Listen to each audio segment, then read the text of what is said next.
علی بھائی اگلا سوال ہے کہ درود ابراہیمی میں آل ابراہیم پر جو درود پڑھا جاتا ہے آخر اس سے کیا مراد ہے؟ کیونکہ عموماً یہودیوں کی جانب سے بھی مسلمانوں پر یہ طنز کی جاتی ہے کہ ہم بنی اسرائیل ہی آل ابراہیم ہیں اور ہم پر درود پڑھے بغیر تم لوگوں کی نماز نہیں ہوتی۔ آپ یہودیوں کی بات کر رہے ہیں، ہمیں تو مسلمان میں جو بنو اسماعیل ہیں نا ہاشمی، وہ کہتے ہیں دیکھو جی نماز ہے تو ساڑھے تو درود پڑھ دو، آل محمد درود پڑھے بغیر تھوڑی نماز ہی نہیں ہوتی۔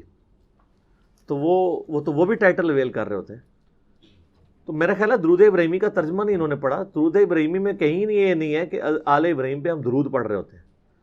اس کا ترجمہ یہ ہے کہ اللہم صلی علی محمد وعلی آل محمد، اے اللہ درود بھیج، رحمت بھیج محمد صلی اللہ علیہ وآلہ وسلم پر اور ان کے اہل بیت پر، جیسا کہ تو نے درود بھیجا تھا، پاسٹ ٹینس کا صیغہ ہے، ابراہیم اور آل ابراہیم پر۔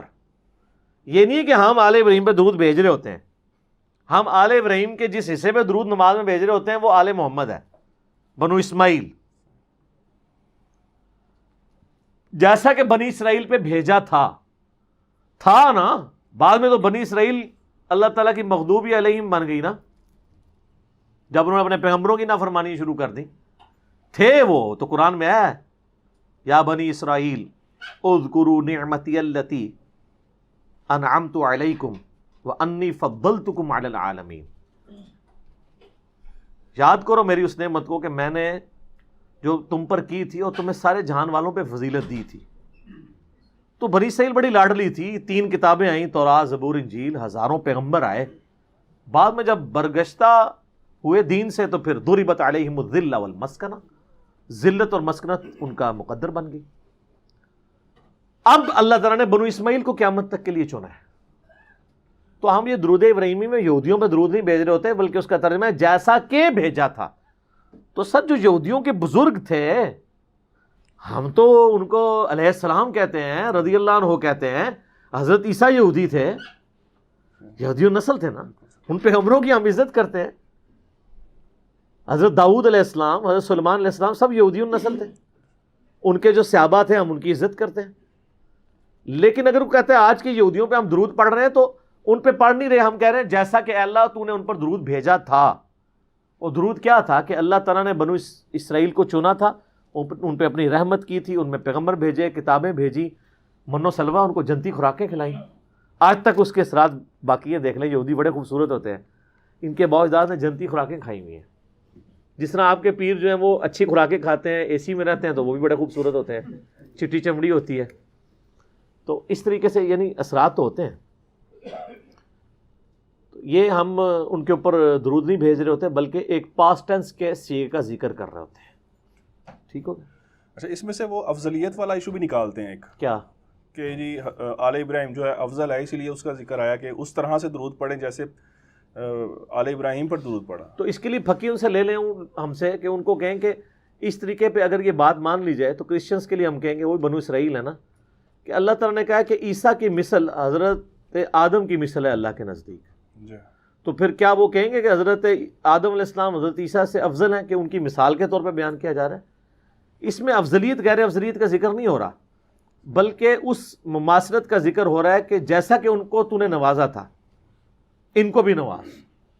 یہ نہیں ہے کہ جتنا ان کو نوازا تھا ان کو نواز۔ اب اس میں کئی چیزیں جو امت محمدیہ میں ٹرانسفر نہیں بھی ہوئی، مثلا بنو اسماعیل کو اللہ نے نبوت سے نہیں نوازا نبی صلی اللہ علیہ وسلم کے بعد، بنی اسرائیل پہ آل ابراہیم پہ تو نبی آتے گئے، یہ دروازہ تو بین ہو گیا نا۔ لیکن ایک فضیلت ایسی تھی کہ بنو اسرائیل کی جو نبوت تھی، ان کے جو پیغمبر تھے وہ وقت کے لیے اور ایک قوم کے لیے ہوتے تھے۔ بنو اسماعیل کے پیغمبر کو اللہ تعالیٰ نے پوری جہان والوں کے لیے بنایا اور قیامت تک کے لیے بنایا۔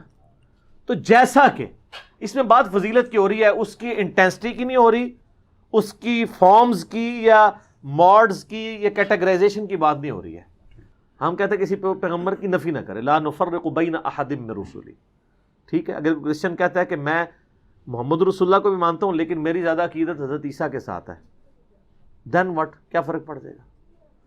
یہاں تو سنی شیعہ حضرت علی اور بکر کی محبت کے اوپر لڑ رہے ہیں، اس سے کیا دین کا فرق پڑتا ہے؟ اس سے بھی نہیں کوئی فرق پڑتا، اس سے بھی کوئی فرق نہیں پڑتا اس حوالے سے۔ باقی یہ ٹھیک ہے کہ نبی علیہ السلام نے کہا کہ تم مومن کامل نہیں ہوگے جب تک سب سے بڑھ کر نہ ہو جاؤں۔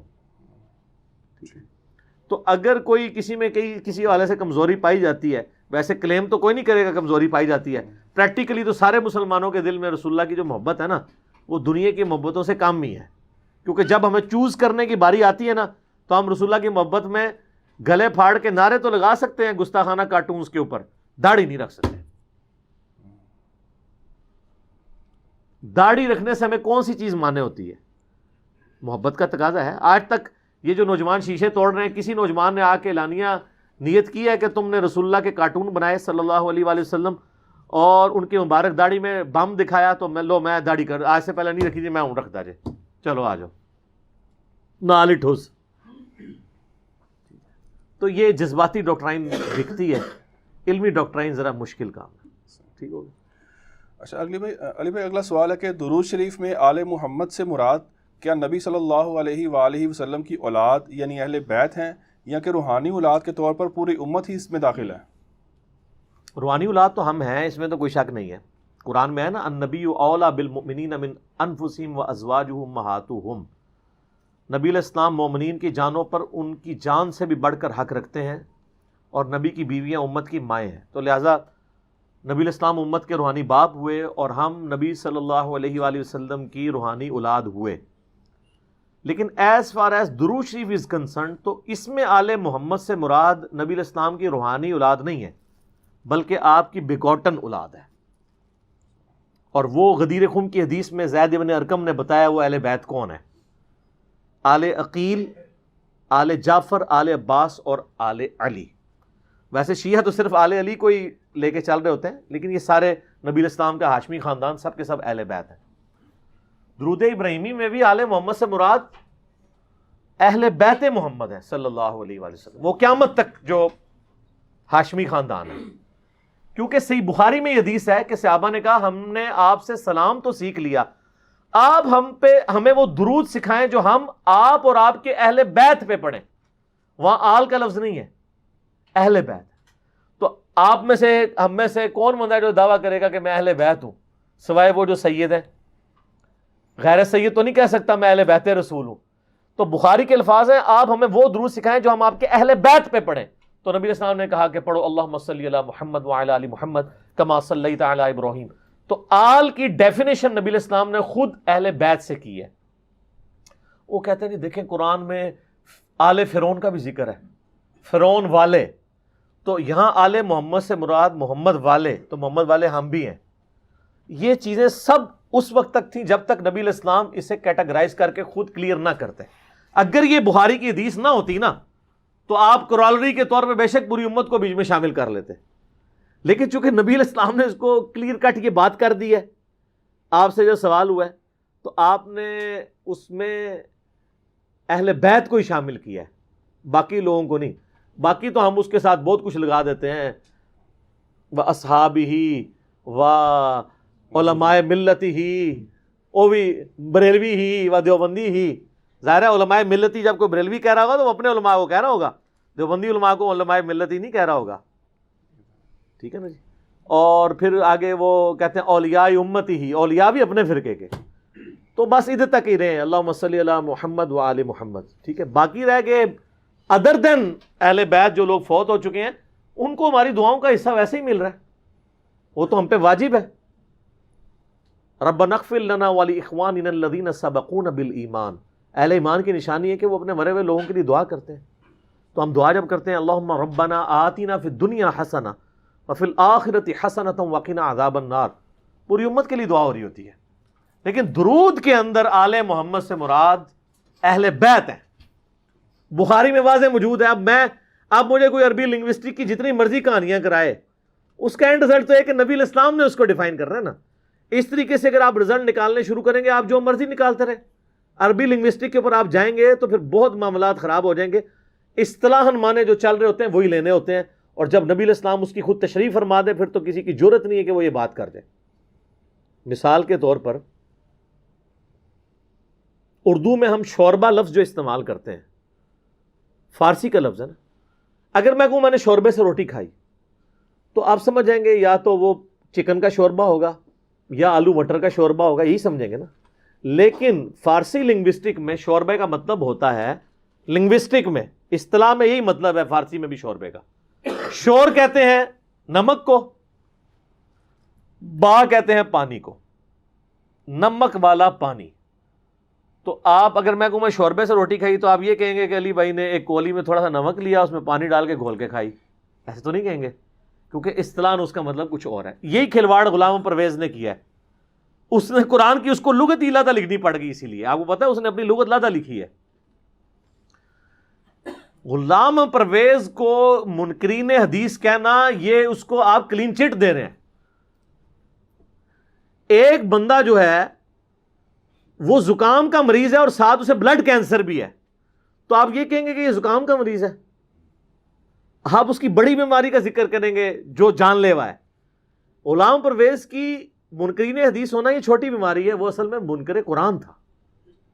منکر حدیث بعد کی بات ہے، اس نے قرآن کی تعریف کی ہے، قرآن کے الفاظ اسی طریقے سے خود اپنا لقمہ ان کے منہ میں ڈالا ہے، اور جہاں جہاں پھر وہ چوری کرتا ہے تو پکڑا جاتا ہے.